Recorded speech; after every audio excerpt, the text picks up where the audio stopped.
She knocked on the door just to stay alive. He opened it just to get through another quiet night. But life had different plans. Eliza and Jonas were strangers who both lost people they loved. When danger came, they had to become more than just people who survived. They became a family. The wind screamed through the valley like a hurt animal. Snow came sideways, cutting through the dying light and eating up everything it touched. No paths, no signs to follow. Just white everywhere. Eliza Cooper pulled her old cloth tighter around her shoulders. But the thin wool couldn't fight the cold that reached into her bones. Next to her, 3 small kids walked quietly with their heads down. Their faces were hidden under scarves and old hats. Nathan was the oldest, at 10 years old. He kept his mouth shut tight, not wanting to look weak. Leia was barely 8 years old, and held onto Nathan's arm. Her steps got slower and slower every hour, and Ben, sweet little Ben, who was only 5 years old, cried softly as he held onto his mom's dress. His tiny mittens were stiff with ice. Eliza's legs hurt. Her lips cracked every time she whispered for them to keep walking. She didn't know how much farther they could go. She wasn't sure if she would make it, but she couldn't stop. She wouldn't stop. Not after what Matthew did. Not after what he said when he rode away, leaving them stuck at Bitter Hollow with nothing but half a bag of flour. You'll figure it out, Eliza. You always do. She could still hear his voice in the dark. She could still taste how much it hurt when she realized he hadn't just left to get supplies. He had left for good, so she walked through the storm, through the pain, through the scary quiet, until she saw it. A light. It flickered weakly far away, half hidden by moving pine trees and heavy falling snow. A cabin. Eliza's knees almost gave out from relief, but she forced herself to stand up straight. Come on, she whispered in a rough voice to the children. Just a little more. They stumbled the last 100 steps together and fell against the door. Eliza's knuckles were numb as she raised her hand and knocked. Once, twice, 3 times. Nothing. She knocked again, harder this time. Her voice cracked as she tried to call out, but only a scratchy sound came from her throat. Then finally, the door creaked open. A man stood there, with firelight behind him making shadows. He was tall and had broad shoulders, with a thick coat hanging heavy on his body. His face had sharp lines and a beard with some gray in it. But it was his eyes that made Eliza feel cold, tired and weary eyes. For a long second, he said nothing, neither did she. But words weren't needed. Not when 3 frozen children were holding onto their mother's dress, shaking really hard. The man's jaw got tight. He stepped aside. Get in. Eliza didn't wait. She pushed the children inside, practically dragging Ben across the doorway. The door slammed shut behind them, keeping out the screaming wind. Warmth hit them like a wave. The crackling of the fireplace, the soft smell of pine trees and smoke. The man moved quickly, pulling chairs closer to the fire.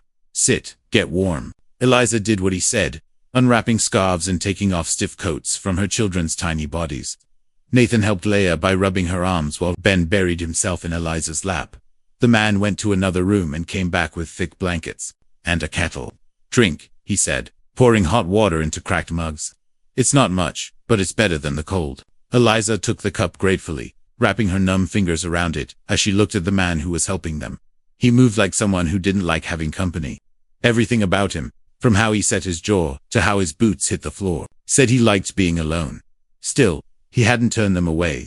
Thank you, Eliza managed to say, her voice rough from wind and fear. The man made a grunt sound. He stirred the fire, sending sparks jumping up the chimney. You come far? He asked finally, breaking the heavy quiet. Eliza hesitated. But something about his steady presence, the way he didn't push, made her answer. 3 days, she whispered. East of Bitter Hollow. Our wagon broke. We walked the rest of the way. The man didn't even blink. Why? The word hit harder than she expected. Simple question. She swallowed, looking toward her children, who were now huddled and half asleep near the fireplace. He left, she said finally. We had to go. That seemed like enough for him. He didn't ask more questions. Instead, he nodded slightly and leaned back against the table with his arms crossed. Name's Jonas Hale, he said after a pause. Eliza Cooper, she replied softly. She looked at the children. Nathan, Leia, Ben. Jonas nodded again. His face stayed the same. But his eyes got a little softer as he watched Ben's small hand holding onto his mother's dress even while sleeping. You're safe here, Jonas said quietly. The storm's got nowhere to go tonight, and neither do you. Relief hit Eliza so hard she almost cried. But she held it together. She always had. Instead, she met his eyes and whispered, "Thank you." Jonas only turned back to the fire, his shape glowing softly in the flickering flames. Outside, the storm howled against the cabin walls, but inside, for the first time in what felt like forever, Eliza and her children were safe. For now, morning came slowly. The storm had not passed, only gotten quieter. Its howl was now just a dull hiss, like a snake curled up outside the walls, waiting for weakness. Eliza woke up first. Her back hurt from sleeping, sitting up near the fireplace. But her eyes went right to the children. Nathan, Leah, and Ben were still bundled in borrowed quilts. Their cheeks were pink now, from warmth instead of cold. Ben's tiny hand was resting lightly on Leah's shoulder, and Nathan had moved sometime in the night to curl around both of them like he was protecting them. They were safe. For now. Eliza got up carefully. Her legs were stiff. She looked around the cabin. The place was plain, but someone cared about it. Tools were lined up neatly along one wall. A shelf of books that were worn but organized stood near the door. The table was scratched from being used a lot, but it was clean. She found Jonas outside. He stood on the porch with an axe in his hand, splitting wood with clean, practiced moves. Snow still fell lightly, covering his shoulders, but he didn't seem to notice. Eliza hesitated, then stepped out, pulling her shawl tight. "You don't have to do all that for us," she said softly. Jonas didn't look at her as he spoke. "Not doing it for you," he replied flatly. "Doing it for the stove. Stove don't care who's hungry. Just needs wood to burn." Eliza almost smiled. She knew this type of person. Men who hid their kindness behind rough words and hard hands. Still, she didn't push. Instead, she stepped off the porch and began gathering the split wood into her arms. Jonas paused, watching her. "Cliff stayed inside," he said. "I've been sitting too long." Eliza replied simply. "Feels better to move." He nodded once, like he approved. Together they worked, neither talking much but neither needing to. By the time the woodpile was full again, the sky had gotten lighter to a dull silver dot. Jonas jerked his chin toward the door. Coffee is probably still warm. Inside, the children had begun to wake up. Nathan yawned and stretched. Leah sat up, rubbing sleep from her eyes. Ben held onto the quilt, peeking out carefully. Jonas poured coffee into 2 metal cups, black, bitter, and hot. Eliza took hers gratefully, wrapping cold fingers around the warmth. "You planning to move on when the storm stops?" he asked after a moment. Eliza hesitated. I don't know. I thought I would. Had family out west, or thought I did. But their letters stopped coming long before winter." Jonas didn't push. Instead, he simply nodded and drank his coffee. "You're not the first to come through here thinking the West had all the answers," he said quietly. "Most of the time, all you find out there is just more questions." Eliza met his eyes across the table. For a quick second, something passed between them. An understanding. They were both ghosts in a way, people left behind by the world. As the day went on, the children got comfortable. Nathan helped Jonas with the animals, carrying hay and breaking ice in the water trough. Jonas showed him how to hold the axe, how to swing it without wasting energy. Leah stayed inside, helping Eliza fix torn mittens and make a thin soup. She asked quiet questions about Jonas, why he lived alone, why he didn't have a family. Ben followed Jonas everywhere. The little boy asked endless questions, his voice small but excited. "What's that knife for? Do bears come here? Can I have a horse someday?" Jonas, to his credit, answered every single one. "No," he said at one point, pointing to the gun hanging by the door. "That's for bears. Knives are for wood or stubborn knots." By evening, something had changed in the cabin. The quiet wasn't heavy anymore. It was comfortable, familiar. The children laughed softly as they played near the fire. Eliza smiled as she stirred the soup, looking every now and then at Jonas, who sat carving a small figure. A bird, delicate and precise.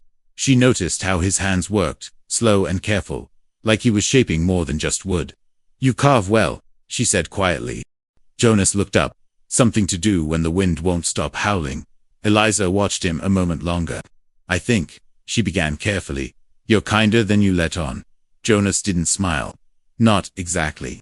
But his lips moved slightly, and that alone felt like a victory. Night fell heavy and slow. After dinner, the children curled up near the fireplace again, already half asleep. Eliza and Jonas sat at the table, the lamp casting soft golden light between them. Outside, the storm had gotten weaker, but the cold still pressed against the windows. Eliza's fingers curled. around her cup as she stared into the flickering shadows.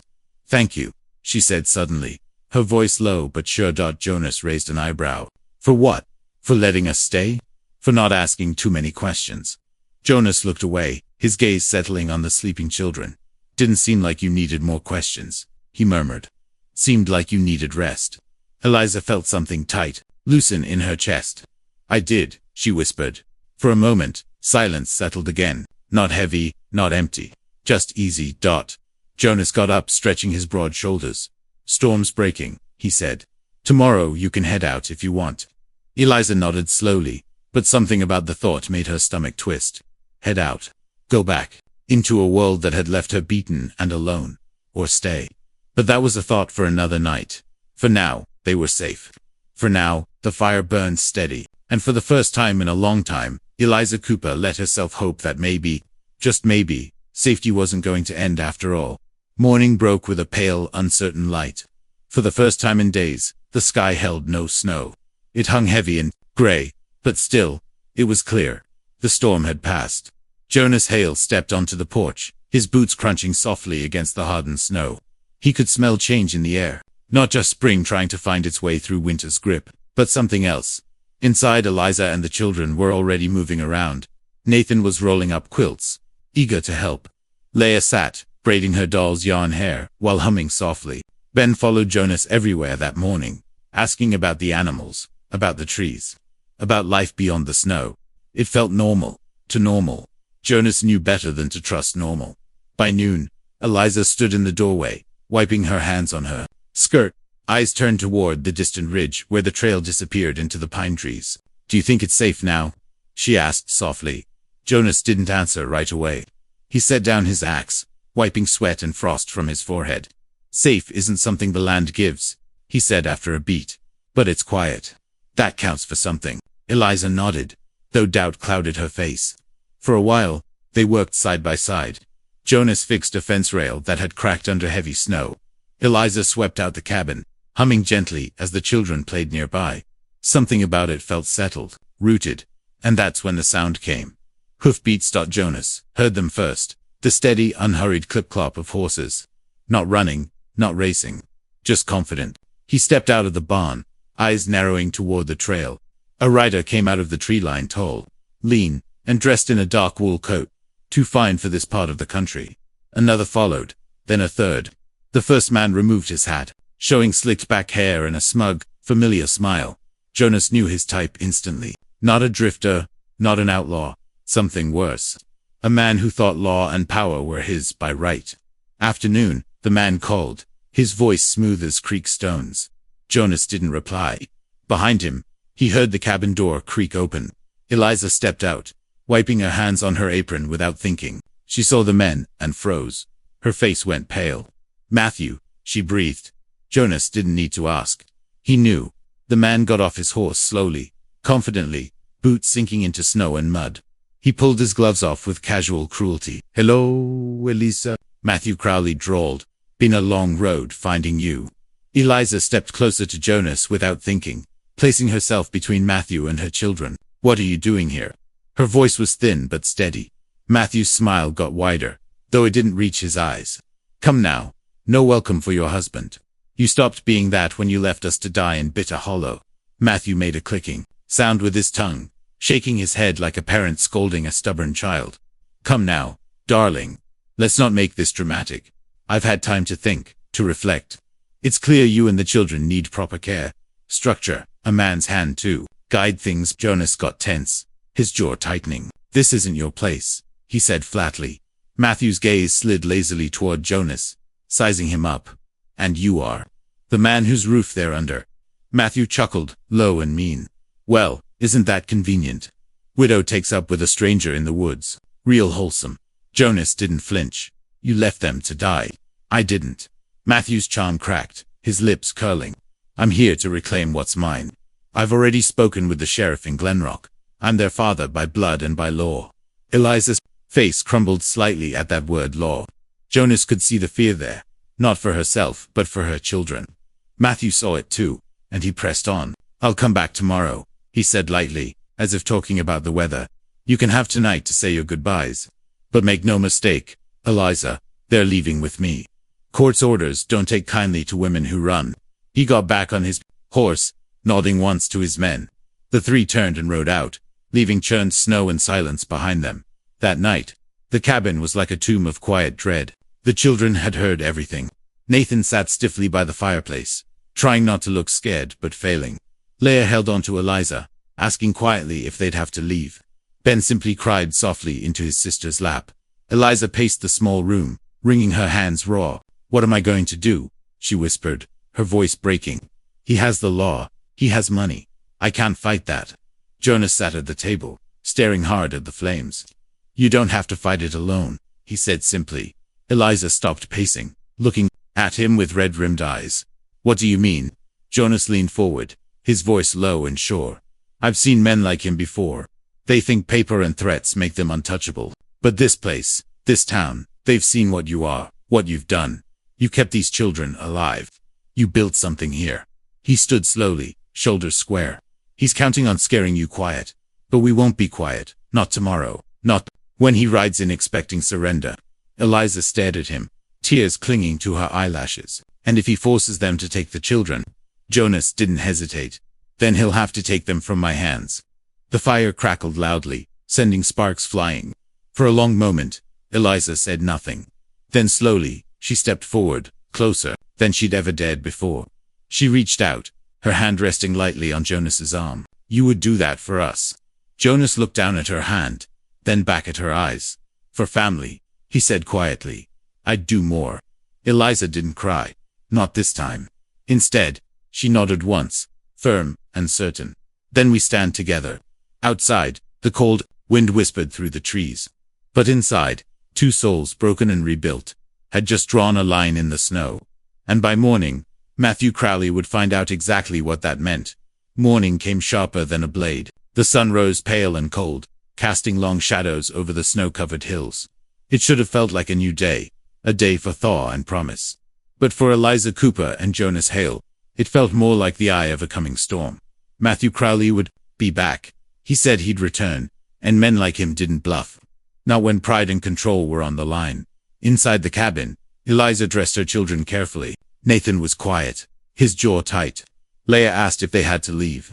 Ben, too small to understand fully, held on to his mother with wide, confused eyes. "You're not going anywhere," Eliza whispered to them as she brushed Leah's hair, forcing calm into her voice no matter what that man says. Jonas was outside before dawn. He worked with methodical purpose, chopping wood, checking his rifle, making the cabin's front door stronger. He wasn't preparing for a war. Not exactly, but he wasn't planning to back down either. By the time midday came, the tension in the air was thick as smoke, and then they heard it. Horses, not just Matthew this time. He'd brought company. 4 riders came into view as the children crowded near the window. Jonas stood on the porch, arms crossed, as Matthew got off his horse with deliberate slowness. His smirk was sharper today, confident. Behind him rode Sheriff Tate, a man known in these parts for minding his own business as long as his pockets stayed full. Matthew swaggered forward like he already owned the land beneath his boots. "Eliza," he called loud enough for the whole clearing to hear. "I'm here like I promised. Time to bring my children home." Eliza appeared in the doorway, her back straight, shoulders squared, despite the tremor in her fingers. "They are home," she said firmly. Matthew's smile thinned. "Let's not make this ugly. Sheriff Tate has the papers. Custody, signed and sealed. I'm within my rights." Sheriff Tate unfolded a yellowed piece of paper and read aloud, his voice dull and official. "Eliza Cooper, you are hereby ordered to give up the children into the custody of their father, Matthew Crowley." Failure to comply. "That's enough," Jonas interrupted, his voice low but carrying steel. All eyes turned to him. Jonas stepped forward, placing himself directly between Matthew and the cabin. "I know what you are, Crowley," Jonas said evenly. "A man who left his family to die in winter. A man who sees people as property. But not here. Not anymore." Matthew's eyes narrowed. "You don't have a say in this, Hale. The law does." Jonas didn't flinch. "The law might not care who you are, but this town does." As if on cue, voices rang out from beyond the tree line. Mrs. Webb, Pastor Connor, old Doc Briggs. They came walking, bundled against the cold, faces set with quiet resolve. Behind them, others from town, Folks who had seen Eliza these past months watched her rebuild something fragile but real. "We stand with her," Mrs. Webb said simply, stepping beside Jonas. Pastor Connor nodded. "She raised those children with grace, when no one else would." Matthew's confidence faltered. "This isn't your business," he snapped. "It is now," Jonas said, calm but deadly sure. The sheriff shifted uncomfortably. "Crowley, this paper's only good if people are willing to enforce it." Matthew's face darkened. His eyes darted between the growing crowd and the stone wall that was Jonas Hale. "You think this is over?" he hissed. "You think a few farmers and widows can stop me?" "I think you're already stopped," Jonas replied. Silence fell heavy. Matthew's bravado cracked completely. With a bitter curse, he shoved the papers back into the sheriff's hands and stormed back toward his horse.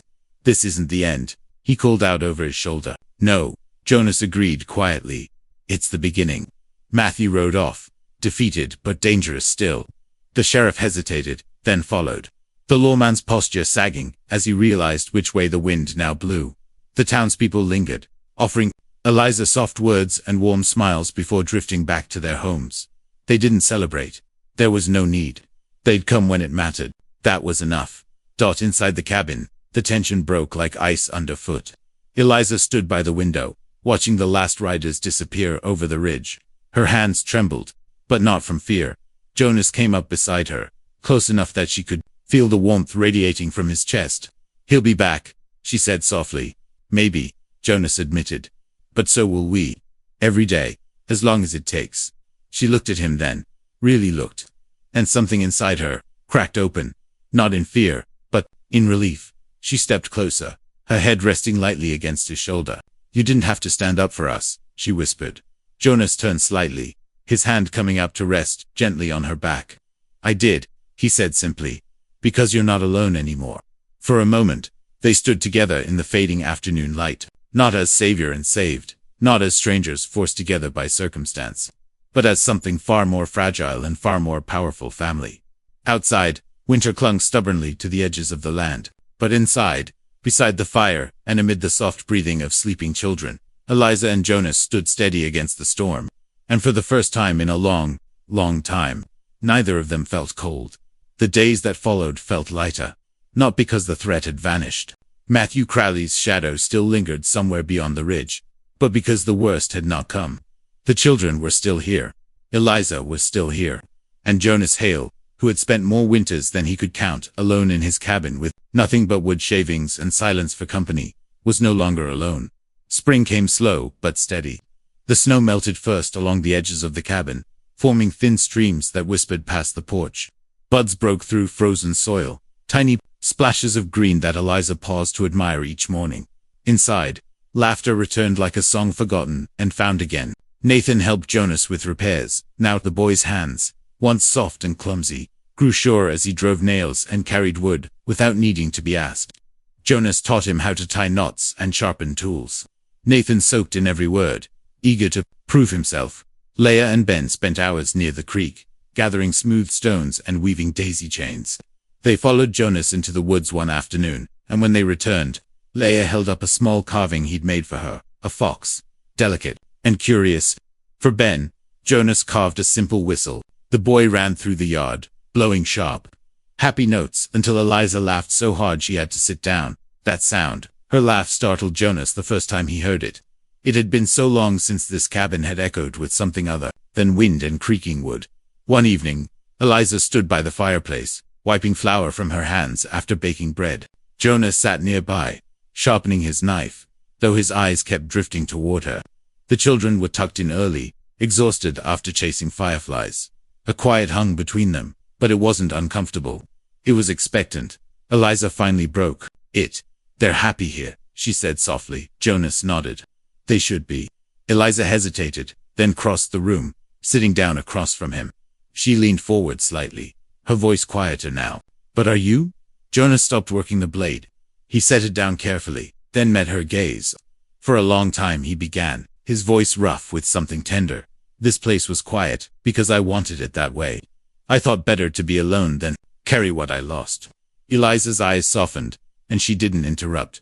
"But then you came. You and them." He nodded toward the back room where faint whispers and giggles still slipped through the cracks. And I realized quiet isn't always peace. Sometimes it's just empty. Eliza's throat tightened. I never meant to stay this long, she admitted. Jonas smiled faintly. I never meant to want you to. For a moment, the words just hung there, raw and real. Eliza reached across the table, her fingers brushing against his. We don't have much, she whispered. Jonas turned his hand over, lacing their fingers slowly. Got enough. Eliza's eyes shimmered with unshed tears. Do you really want us? Here, Jonas. Not just until spring, not until the threat passes, but for good. Jonas squeezed her hand gently. I already see this place different, because of you. I hear it different. Feels like a home again. Her breath caught. Then say it, she whispered. Please. He looked her dead in the eyes, his voice barely louder than the crackling fire. Stay, Eliza. Stay and make this your home. Make us your home. That was all she needed. Her face broke, tears falling silently as she stood and crossed the space between them.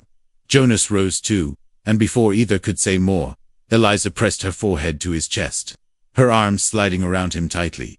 Jonas held her steady and warm, not with hunger, not with desperation, but with promise. The promise of mornings filled with bread baking and children's laughter, of nights spent beside the fire, carving stories into wood and sharing dreams, never dared aloud, of family chosen, built, and fought for. Later that night, after the fire had burned low and the children slept soundly, Nathan stirred. He pattered out quietly, finding Jonas standing by the window, looking out over the moonlit valley. Jonas, the boy asked softly. Jonas turned, surprised. Nathan hesitated, scuffing his foot against the floor. Is it okay if we call this home? Now? Jonas swallowed hard, his throat tight. Yeah, Nathan, he said quietly. It's home now. Nathan nodded, relief softening his young face. But before he turned away, he asked one more question, one that hit deeper than Jonas expected. Is it okay if I call you something else too? Jonas's chest tightened. What's that? Nathan shuffled closer, his voice barely a whisper. Pa. Jonas's breath caught. He didn't speak. He just reached out and pulled the boy into a tight hug, holding him close as the boy's arms wrapped fiercely around his middle. Eliza watched from the doorway, unseen but smiling, her hand resting softly on her heart. Outside, the last chill of winter faded quietly into the night, and inside, the word home settled, real and rooted in the walls, the fire, and the beating hearts of those who now shared it. Spring had arrived in full. Now, the creek behind the cabin sang louder each day, its icy chains long gone. Buds burst boldly from trees that once stood bare, and the meadow grass reached greedily toward the widening sun. But still, winter's shadow had one more part to play. It came not in blizzards or bitter winds, but in the form of hoofbeats, measured and familiar. Jonas Hale knew the sound even before he saw the rider crest the ridge. Matthew Crowley. This time he rode alone. No hired guns, no crooked sheriffs. Just a man worn thin, his fine coat dusty, his bravado dulled by distance and failure. Jonas stood on the porch when he arrived, hands calm at his sides. Behind him, the cabin door stood open, Eliza visible within, steady, composed. She didn't cower this time. Nathan, Leah, and Ben didn't hide either. They stood beside their mother, heads high, watching. This was their home now, their fortress. Matthew pulled his horse to a stop and got off slowly, his boots dragging slightly through the soft mud, his steps lacking the arrogant snap they once carried. Jonas didn't speak. He didn't need to. Matthew broke the silence first. I came for them, he said, his voice rough and uncertain. Jonas raised an eyebrow. Last I saw, the court made that decision for you. Matthew sneered weakly. Courts change. So do people. Jonas shot back, his voice cool but cutting. Matthew's eyes flickered toward Eliza. His jaw tightened, but there was no fire left. What is this, huh? He spat bitterly. You play house with my wife. Raise my kids like they're yours now. Eliza stepped forward then, calm, resolute. They were never yours, Matthew, she said, her voice slicing cleaner than any blade. You gave them nothing but fear. You left them to die. Jonas gave them something you never could. Matthew scoffed, but it was hollow. I was their blood. Blood, Jonas said, his voice hardening, doesn't keep them warm at night, doesn't mend toys, or tuck them in when they're sick. Blood didn't teach Nathan how to split wood, or Leah how to read better, or Ben how to smile again. Matthew stood silent as The words hit him harder than any fist. Behind Jonas, Nathan's voice broke the tension. "You're not our PA," the boy said boldly. Leia followed, her small voice steady. "Jonas is." Even Ben, clinging shyly to his sister's skirt, nodded solemnly. Matthew's single quotes as shoulders sagged, as if the words themselves carried weight too heavy to bear. He looked at Eliza one last time. Something flickered in his eyes. Regret, maybe? Or just the realization that what he lost was never coming back. Without another word, he turned and got back on his horse. This time when he rode away, he didn't look back. And when he disappeared, beyond the ridge, it felt different. Finally, the last snow had melted. That evening, the cabin glowed warmer than ever. Jonas sat by the fireplace, whittling quietly as the children played nearby. Eliza stood at the stove, stirring soup, her hair loose and soft around her shoulders. No more storm outside. No more storm inside. When dinner was done, and the children tucked into their shared room, Jonas and Eliza found themselves alone by the fire. For a while, neither spoke. The crackling wood and distant sounds of frogs through the open window said enough. But eventually, Eliza rose from her chair and crossed the room, stopping just in front of Jonas. Her eyes, always filled with something careful, now held only certainty. "I meant what I said. You know," she whispered. Jonas tilted his head slightly. "What's that?" "That this is home." Eliza nodded, her voice full of softness and promise. "Yes, and not just because of the walls or the land. Because of you. You held us up when the world pushed us down. You stayed." Jonas set aside the piece of wood in his hand and stood. He reached for her hands, rough fingers curling around hers, with the ease of something that had always been meant to fit. "I didn't know how much I needed you," he admitted quietly. "All of you. You have us now," Eliza said. "If you want us." Jonas smiled then, a rare quiet smile that reached all the way to his eyes.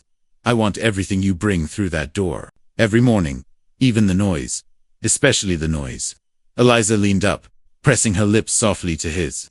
No rush, no grand gesture. Just belonging. When they parted, she rested her head against his chest, listening to the steady beat beneath. "I used to wonder," she murmured, "if I'd ever feel safe again." Jonas held her tighter. "You're safe," he promised, "always." Outside, the last remnants of winter melted quietly into the soft, breathing earth. Inside, beside the crackling fireplace, a man who had once been hollow and a woman who had once been broken stood woven together, not by chance, but by choice.